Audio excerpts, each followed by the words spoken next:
लोक भवन में तो कमल खिल चुका है और वो कमल खिला रहेगा। और देखिए माननीय अध्यक्ष जी, साइकिल पंचर हो गई है तो अब पंचर को ठीक कराने की जो आपकी साइकिल है उसको शायद उत्तर प्रदेश जनता ठीक करेगी नहीं। इसलिए मैं लोक भवन में कब बैठूंगा? लोक भवन में हम लोग ये पीडब्ल्यूडी मिनिस्टर रहे, ये भूल गए इनके जिले की मुख्यालय की सड़क किसने बनाई? आपने बनाई? बताइए बताइए। फोर लेन किसने बनाई बताइए? अध्यक्ष जी, मैं आप कृपया करके आपस में डिबेट नहीं करें। कृपया करके नेता प्रतिपक्ष पूर्व मुख्यमंत्री जी को ये बता दीजिए, ये 5 साल सत्ता में नहीं रहे, आगे 5 साल के लिए फिर विदा हो चुके हैं। 2027 में चुनाव आएगा, मैं तो यह मानता हूं कि फिर कमल खिलेगा। फिर आपका अभी कोई भविष्य इस समय नहीं है, लेकिन सड़क किसने बनाई है, एक्सप्रेस किसने बनाया है, मेट्रो किसने बनाई है? जैसे लगता है आपने सैफई की जमीन बेच करके ये सब बनवा दिया है। तुमने घर के तुम अपने पिताजी से पैसा लाते हो बनाने के लिए? तुमने राशन बांटा है तो पिताजी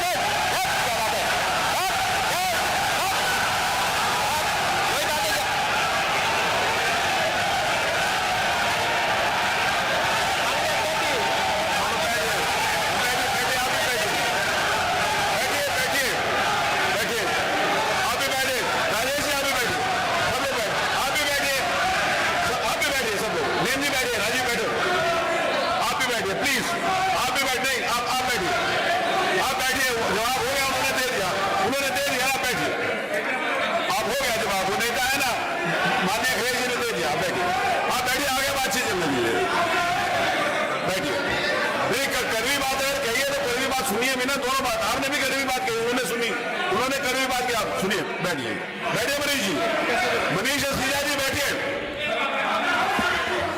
आप भी बैठे, सब लोग बैठे। अध्यक्ष जी,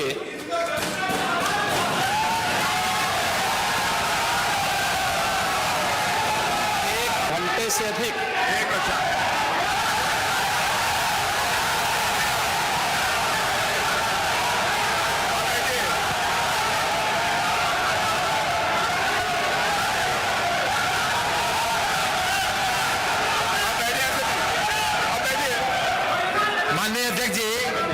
सदन खड़े हैं माननीय, आप अनुमति दे चुके हैं, उसके बाद ये शोर शराबा ठीक नहीं है, ये उचित बात नहीं। अध्यक्ष जी, 1 घंटे से अधिक पूरा सदन माननीय नेता प्रतिपक्ष को सुनता रहा।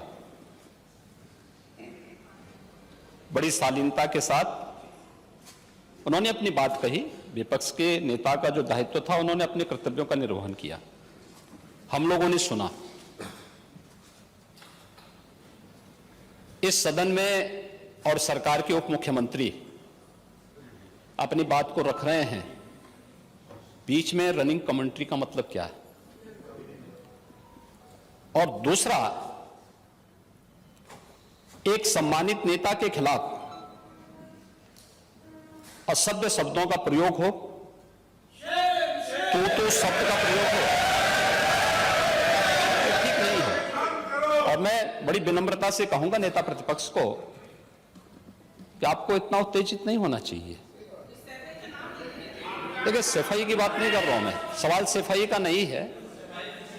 देखिए, हम लोग भी जो विकास कार्य करा रहे हैं, या आपकी सरकार के समय जो विकास कार्य हुए होंगे, ये हमारी ड्यूटी थी। सरकार होती है और हर सरकार को अपनी उपलब्धि को कहने का अधिकार है। माननीय उप मुख्यमंत्री जी ने बिल्कुल सही कहा कि विकास, आपने कहा, आप विकास की जब चर्चा हुई तो उन्होंने जो बातें कही बिल्कुल ठीक ढंग से की थी। आपके यहां के दूसरे नेता या जब माननीय उप मुख्यमंत्री का यहां पर भाषण संपन्न होता, उसके बाद अपनी बात आप लोग कह सकते थे। लेकिन देखिए, मैं कल भी देख रहा था, कल माननीय वित्त मंत्री जी यहां पे जवाब देने के लिए खड़े हुए, उन पर जिस तरीके की भाषा का प्रयोग उस समय किया गया, आज फिर हम देख रहे हैं। देखिए, लोकतंत्र में हर सदस्य को सदन में अपनी बात रखने का पूरा अधिकार है, और अगर आप कहेंगे तो कैसे इस बात की अपेक्षा रखते हैं कि इस बार से उसका जवाब नहीं मिलेगा? पूरे 1 घंटे से अधिक समय तक पूरा सदन और खासतौर पर सत्ता पक्ष से जुड़े हुए सभी मान्य सदस्यों ने आपकी बात को बहुत ध्यान से सुना। देखिए, सहमत होना ना होना अपना विषय है, नहीं सवाल दूसरा नहीं। देखिए सफाई भी इसी प्रदेश का हिस्सा है। अध्यक्ष महोदय, सवाल ये नहीं है, मैं सुनने को तैयार हूं। अच्छा, मुख्यमंत्री जी बोल रहे हैं, सफाई भी तो इसी प्रदेश का हिस्सा है। नहीं सफाई, देखिए भाषा आप उसको बाद में बोल सकते हैं। देखिए हमारी सहमति असहमति हो सकती है, देखिए हमारी असहमति असहमति हो सकती है किसी बात पर, हम बाद में इस बात को करेक्शन करा सकते हैं, लेकिन तो मैंने शब्द का प्रयोग नहीं किया जाना चाहिए और किसी भी असभ्य भाषा का प्रयोग नहीं होना चाहिए।